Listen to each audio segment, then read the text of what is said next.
국민의힘 대통령실 비서실장으로 정진석 국민의힘 의원을 임명을 했습니다. 적절한 인사라고 보시나요? 용산발 뺄셈 정치의 그 문을 여문이에요, 이분이. 이준석 대표 찍어내는데 1등 네. 공신이었고 총선 참패의 원인 제공자이기도 하고요. 다만 정진석 비서실장 같은 경우는 이명박 대통령 시절 때 정무수석 비서관도 했었고 뭐 국회 부의장도 했었고 그때 이제 상황에 대해서는 아무래도 좀 더 정무적으로 조언을 해줄 수는 있을 것 같긴 한데 네 편 내 편 없는 신개념 시사 토크쇼 중립기어 받고 살펴봅니다. 안녕하세요. 중립기어 장하얀입니다. 갈피 못 잡는 정치권에 던지는 프리미엄 고품격 정치 참견. 오늘의 참견러 유승찬 정치 컨설턴트 강경석 동아일보 기자 나왔습니다. 어서 오세요. 네, 안녕하세요. 숫자로 보는 민심, 여론조사 확인해보는 시간입니다. 먼저 대통령 국정수행평가부터 보겠습니다. 한국갤럽이 조사한 윤 대통령 국정수행 긍정평가는 23%, 부정평가는 68%로 집계됐습니다. 취임 후 긍정평가는 최저, 부정평가는 최고치를 기록한 건데요. 아무래도 이제 총선 참패 플러스 국정 운영 방향은 옳았다는 모두 발언이 또 한 번의 하락세를 찍게 한 결정적인 영향이 된 것 같은데 이 하락세 좀 어떻게 보셨나요, 대표님? 23%라는 건 이제 보수의 절반 정도가 떨어져 나갔다는 걸 의미하거든요. 굉장히 심각한 사건이죠. 내용을 보면 더 안 좋습니다. TK에서도 긍정평가가 35, 부정평가가 54, 20% 차이 났고, 이번에 PK는요, 국민의힘이 18석 중에 17석을 가져갔거든요. 근데 PK의 긍정평가가 28, 부정평가가 61. 근데 이 얘기는 보수층이 이탈했다는 얘기, 그러니까 윤석열 대통령의 전통적 지지 기반이 이탈했다는 얘기이기 때문에 굉장히 심각한 레임덕을 표현하고 있다. 윤석열 대통령이 이 총선 패배, 총선 참패의 원인을 제대로 돌아보지 않고 있다. 그것이 그 담화에 그대로 담겼어요. 이제 국정 기조는 옳았는데 국민들한테 전달이 잘 안 됐다. 이 얘기를 하신 거잖아요. 아주 결정적으로 반영이 됐다. 뭐 이렇게 봅니다. 결과론적으로는 이 여론조사 때문에 대통령이 이재명 대표에게 전화도 했고 그렇죠. 예. 다시 만나자고 제안도 했고 뭔가 바꿔야겠다는 계기를 이제 마련이 된 게 사실 이 여론조사 수치예요. 역대 최저치도 이런 최저치를 기록할 수가 없는 상황이 된 거예요. 과거로 거슬러 올라가 보면 이명박 대통령 시절에 광우병 파동 그때 전 국민이 난리가 났었죠. 그리고 박근혜 대통령 시절에 촛불 집회하면서 국정농단으로 난리가 났었죠. 그 정도로 지금 민심이 나빠졌다는 지표가 나온 거예요. 그러니까 지금까지 대통령이 전혀 총선 패배의 인식을 본인에게서 잘못됐다라는 이 인식이 1도 없었어요. 그러니까 대통령실 계신 분들 몇몇 분들 이렇게 취재를 해보면 모든 책임이 당에 있다고 생각을 했어요. 당이 선거를 잘못했다. 이 총선 패배는 거의 오롯이 한동훈 위원장의 전략 부재와 당의 미스라고 판단을 하고 있었던 거예요. 그러다 보니까 국무회의 메시지도 그런 식으로 나왔고 그랬는데 민심이 그게 아닌 걸 확인한 거예요. 그렇죠. 그래서 이 수치가 좀 의미가 있는 거죠. 대통령실도 이런 여론을 읽고 수습에 나선 것 같습니다. 윤 대통령이 19일 이재명 대표와 전화 통화를 했고 이번 주에 첫 영수회담이 이뤄질 예정입니다. 이 대표는 어떤 카드를 내밀까요? 뭐 일단 공언한 대로 민생지원금 25만 원 그게 이제 최대 난제가 될 거예요. 그래서 그거부터 일단 평행선을 달릴 가능성이 높고 그 다음에 이제 현안들이 여러 개가 있는데 총리 인선 얘기를 좀 하겠죠. 그 인선 역시 영수회담에서 논의될 가능성이 높다고 봅니다. 어느 정도 실효성 있는 얘기가 오갈지 저는 좀 회의적이에요. 그리고 첫 술에 배부르랴 뭐 맞아요. 이렇게 얘기할 것이고 그래서 첫 모임은 상당히 애매한 상태에서 봉합될 가능성이 많다. 그러면 두 번째 면담이 있을 것이냐? 네. 전례로는 별로 그렇지 않아요. 우리 역사에서 영수회담이 그렇게 흔하게 이루어지지 않았어요. 여론에 밀려서 그냥 하는 겁니다. 하고 그 다음에 어떻게 할 거냐. 각자 네. 돌아가서 또 각자의 일을 하게 되는데 20%가 무너지면 사실 국정수행 동력이 없어요. 일단 만나는 것 자체는 의미가 있지만 이 만남 자체에서 뭐 아주 전격적인 합의가 이루어지거나 혹은 윤석열 대통령의 국정 기조가 근본적으로 전환되거나 네. 이렇게까지 되기는 좀 어렵지 않을까 뭐 이렇게 생각이 듭니다. 그래서 대통령실 사람들은 정말 다들 깜짝 놀랐어요. 이재명 대표와의 단독 회동은 없을 거라고 봤어요. 임기 내내 이게 뭔가 진짜 큰일 나긴 큰일 났구나. 네. 이런 느낌을 받긴 받았단 말이에요. 근데 이제 물론 만나긴 했는데 만나서 무슨 얘기까지 할지 그리고 그 이후에 어떻게 할지는 사실 좀 지켜봐야 되지 않겠나 싶어요. 그리고 이제 회담 이후에 정치 일정을 보면 네. 관계가 개선될 가능성이 별로 없어요. 민주당 중심으로 입법을 예고한 입법 사안들이 그렇죠. 윤석열 대통령이 거부권을 행사한 법안들이거든요. 거부권을 다시 행사한다고 했을 때 이재명 대표나 조국 대표 같은 경우도 총선 때 표를 준 이유가 있을 거 아니에요. 그러니까 거부권을 다시 행사하면 저는 정권 퇴진 운동에 나설 수밖에 없는 그 압박을 받게 될 것이다. 굉장히 중요한 모멘텀이긴 하지만 네. 이후 정치 일정을 보면 그렇게 낙관적으로 전망하기 좀 어려운 거 아닌가 뭐 네. 이런 생각이 듭니다. 한 번에 끝날 수 있다라는 말씀이신 것 같은데 그러면은 총선 이후에 가장 뜨거운 인선 이슈 이야기로 넘어가 보겠습니다. 신임 대통령실 비서실장으로 정진석 국민의힘 의원을 임명을 했습니다. 아마도 가장 중요한 건 소통일 텐데 야당과의 소통, 대통령한테도 쓴소리 할 수 있어야 되는데 적절한 인사라고 보시나요? 정진석 비서실장 같은 경우는 이준석 대표를 물러나게 했을 때 그때 처음 비대위원장으로 앉혔던 인사예요. 그래서 사실 여당 내에서 그리고 비주류 내에서 좀 거부감이 좀 있죠. 그래서 과연 바뀐 국정 기조가 가능할지에 대해서는 사실 아직은 좀 물음표예요. 근데 다만 정진석 비서실장 같은 경우는 이명박 대통령 시절 때 정무수석 비서관도 했었고 뭐 국회부의장도 했었고 또 이런 정치적 경험이 많다 보니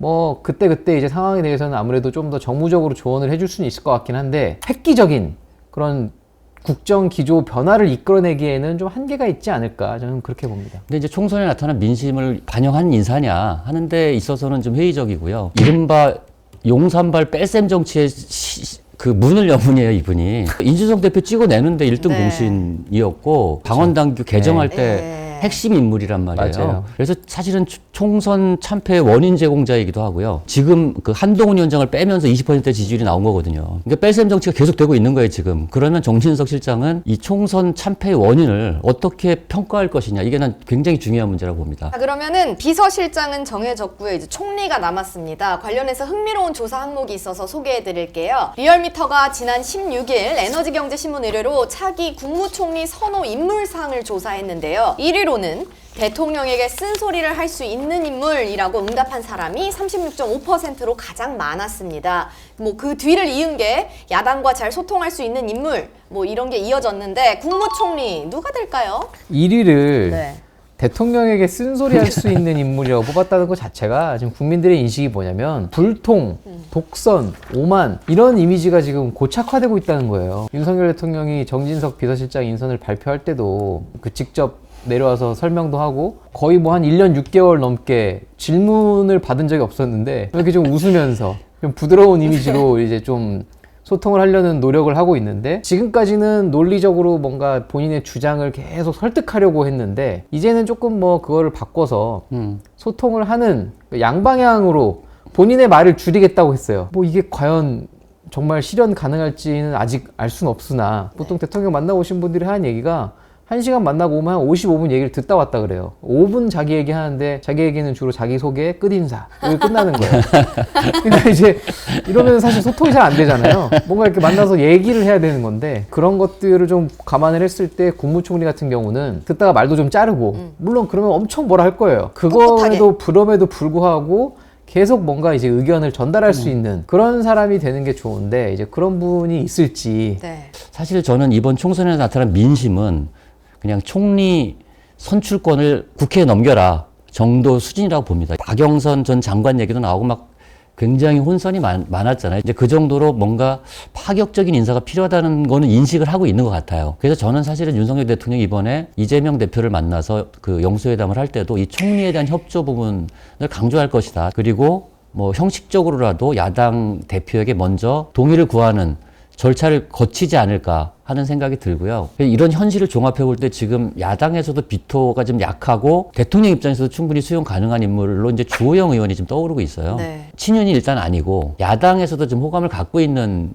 이제 정치인이긴 해요. 그 정도 선에서 뭔가 협의가 될 가능성이 전 크다. 뭐 그렇지 않을까 하는 생각이 듭니다. 한국갤럽에서 16일부터 18일까지 전국 유권자 1000명에게 우리나라를 이끌어갈 정치 지도자로 누가 좋은지를 조사를 했습니다. 이재명 더불어민주당 대표가 24%, 한동훈 전 비대위원장이 15%로 1, 2위를 기록했는데요. 한동훈 전 위원장의 경우에는 지난달 24%였는데 9%포인트가 하락을 했어요. 이게 어떤 의미인지도 궁금하고 이제 정치인으로서 한 위원장이 또 재기를 하려면 어떻게 해야 될지. 문제는 이제 대통령과 갈등이 이제 3차 국면으로 접어들었죠. 5차를 하자고 했는데 이제 안 갔단 말이에요. 서로 이제 알고 있는 거예요. 대통령이 총선 패배를 나 때문이라고 생각하고 있구나. 대화가 안 된다고 생각을 하는 거예요. 그러니까 이 타이밍에 굳이 만날 이유가 없다고 생각을 한 거고. 근데 이제 이 와중에 홍준표 대구시장이 같이 이제 전역을 하면서 뭔가 좀 기름을 좀 부었겠죠. 근데 홍준표 시장 같은 경우는 경우는 그런 걸 되게 잘해요. 가끔 이제 대통령 둘이 식사를 하시는 걸로 알고 있는데 모두가 대통령에게 이거 하지 마시라, 이거 하시면 안 된다라고 얘기할 때 마음대로 다 하시라라고 얘기하는 분 중에 한 분이에요. 네. 그런 상황에서 아마 대통령에게도 확증 편향을 심어줬겠죠. 총선 패배의 원인을 아마 좀 마음을 좀 덜어주는 방향으로 얘기했을 가능성이 있어 보여요. 그래서 한동훈 위원장과는 이게 멀어져 있는 상태인데 네. 회복 불가일까요, 이제? 뭐 회복 불가능하진 않죠. 왜냐면 아직 3년이나 남았고 핍박을 받으면 받을수록 원래 차기 주자들은 더 커요. 가까우면 가까울수록 오히려 같이 이제 몰락하는 경우가 많기 때문에 보통은 차기 주자들이 그래서 이 정권과 이제 조금 구분짓기를 하기 시작하죠. 근데 이제 타이밍이 좀 빨라요, 지금은. 그리고 사실 한동훈 위원장이 아니어도 지금 여권에는 후보들이 많아요. 뭐 오세훈 시장도 있고, 네. 홍준표 시장도 있고, 본인들이 막 하고 싶어 한단 말이에요. 결국엔 이제 다시 또 경쟁 체제가 될 텐데, 그때 구도가 어떻게 될지 좀 봐야 돼요. 저는 한동훈 위원장이 과연 좀 관심이 다음 당권에 도전할 것이냐 말 것이냐 뭐 이런 문제인 것 같아요. 근데 저는 뭐 사실은 정치인으로 보면 크게 성장하려면 도전 안 하는 게 맞다. 근데 요즘에는 제가 이번 총선을 겪으면서 민주주의의 모든 규범이 다 파괴됐어요. 원래 대선에서 지면 그 다음에 좀 쉬워요.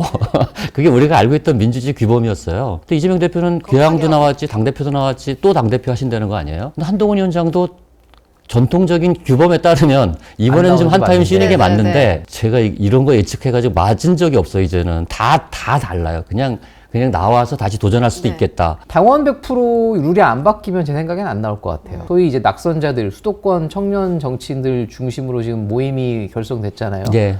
그러니까 정말 20대 이후로 명맥이 끊겼었어요. 근데 이제 그나마 다시 쓴소리라는 그런 소량파 그룹들이 좀 생겨났는데 문제는 다 원외죠. 원외라서 얼마나 목소리가 먹힐지 모르겠으나 소위 이제 쓴소리하는 그룹들이 생겨나서 당원 100%안 된다. 이 여론이 확 퍼지면서 뭐 룰이 좀 바뀐다. 그러면 좀 고려해볼 만한 것 같기도 해요. 한 주 동안 누가 잘했나 평가해보는 업앤다운 코너입니다. 두 분의 업다운 먼저 보겠습니다. 유순찬 대표님, 어떤 분을 골라오셨죠?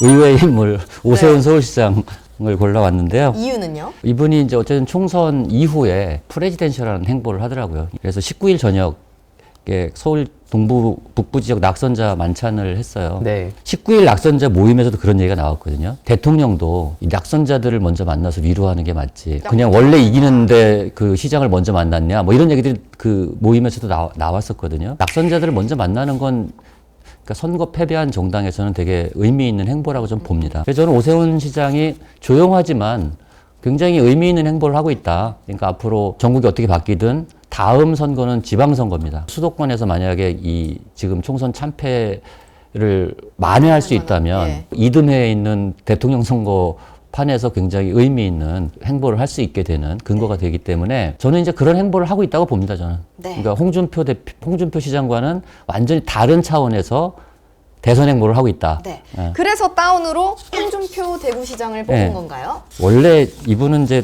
메시지 장악 능력이 굉장히 뛰어난데 그래서 메시지 장악 능력이 뛰어나다는 얘기는 굉장히 편향됐다는 얘기를 의미하기도 해요. 우리는 그러니까 뭔가 이게 진영이 확 서지 않으면 메시지가 잘 전파가 안 되는 특징이 있는데 이번에는 그냥 윤석열 대통령 야전 사령관으로 나서가지고 한동훈을 제거하겠다. 네. 뭐 이런 스탠스를 확실히 취한 거잖아요. 근데 그게 단기적으로는 사람들의 관심을 갖지만 장기적으로 그것이 정치적으로 도움이 될 거냐. 사실과 다른 프레임을 걸어서 총선 참패의 모든 책임을 한 사람에게 덮어 씌운다는 것 자체가 저는 정치적으로는 좀 길게 보면 안 좋을 수밖에 없다. 뭐 이렇게 봤습니다. 네. 자, 이번에는 강 기자님 업앤다운 시간인데요. 먼저 어떤 분 뽑으셨죠? 또 저는 반대네요. 이제 관점을 좀 다르게 해서 봤는데 우리는 늘 그랬어요. 정치인 개인으로 봤을 때 최대한의 효율과 성과를 뽑아낸 사람이 누구였을까 하면 또 단연 홍준표 시장이에요. 본인의 어떤 이 정치적 목적은 확실하게 달성하지 않았나. 그리고 이분이 총선 전후에 엄청나게 한동훈 위원장에 대해서 이 소위 이제 비토를 하고 다니셨어요. 총선 전에도 심지어 결과 나오기 전에도 정말 싫은 겁니까? 아니면 정치적으로 싫은 겁니까? 이제 둘 다 있겠죠. 둘 다 있는 겁니다. 새싹 뭔가 이제 밟기 이런 거 아니에요? 본인은 지금 대구에서 이제 차기 주자로서 뭔가 나설 수 있는 돌파구가 잘 안 보이는데 딱 한마디 했어요. 뭐 저렇게 셀카를 찍고 다니노? 뭐 이런 거예요. 그러니까 자기 선거하고 다닌다는 이제 이 비판을 엄청 많이 했었거든요. 그래서 어쨌든 본인의 목적은 소기의 목적은 달성했다. 정말 150% 달성했다. 그런 차원에서 뭐 장기적으로 실이 있을 거라는 건 저도 분명히 동의합니다. 그리고 이게 정치적으로 뭐 누구에게도 도움이 되지 않는 행위라는 것도 저도 뭐 어느 정도 동의는 하는데 개인에게는 정말 최고의 한 주가 아니었나 그렇게 생각을 하고 반대로 네. 이제 다운은 어쨌든 대통령이죠. 그렇죠. 이번 주는 대통령의 실책들이 이 지지율 바닥을 찍게 만들었고 또 반면에 바닥을 찍었기 때문에 사실 이제 더 밑으로 내려갈 것 같지는 않아요. 이번 주 이제 과연 이재명 대표와 그 단독 1대1 회담을 영수회담을 어떻게 풀어낼지에 따라서 다음 주에 업이 될 수도 있고 다운이 될 수도 있는데 그쵸. 한번 또 지켜보도록 하겠습니다. 네. 그리고 강 기자님하고 저랑 의견이 다른 건 네. 순전히 중립기업 탓이에요. 맞아요. 기준이 모호하잖아요, 너무. 그게 저희 프로그램의 아이덴티티입니다. 그게 중립이란 얘기죠. 예. 자, 그러면 마지막 순서입니다. 이번 주 정치판을 전망하러 미래에서 왔습니다. 성지순례 영상 한번 만들어 보겠습니다. 자, 두 분은 이번 주 정치면을 장식할 인물, 정당 혹은 이슈 중에 하나씩 뽑아주시면 되는데요. 이번에는 강경석 기자님 먼저 뽑아주시죠. 이거 뭐 너무 뻔한데? 그쵸. 영수회담이죠 네. 뭐. 대통령과 이재명 대표의 회담이 어떤 결과를 날지 그걸 지켜볼 수밖에 없을 것 같습니다. 네. 저도 똑같습니다. 영수회담이 이제 사실은 이후 전국 방향을 결정할 굉장히 중요한 분기점. 되돌아올 수 없는 강을 건너게 네네. 될지 좀 나아질지 이걸 제가 이재명 결정하는. 대표면 트랩을 놓을 것 같아요. 네. 후자로 가게끔. 아 이제 완전히 끝났구나. 이거는 뭐 회복이 불가능하구나. 그 알리바이를 만드는 계기 뭐 이렇게 된다는 거죠. 고개를 절레절레 네. 흔들면서. 아무튼 지켜봐야 될 것 같습니다. 네. 그러면은 영수회담 이후 전국 변화에 대해서는 두 분과 함께 또 지켜보도록 하고요. 오늘 두 분 말씀은 여기까지 듣겠습니다. 시간 내주셔서 고맙습니다. 네, 고맙습니다. 감사합니다.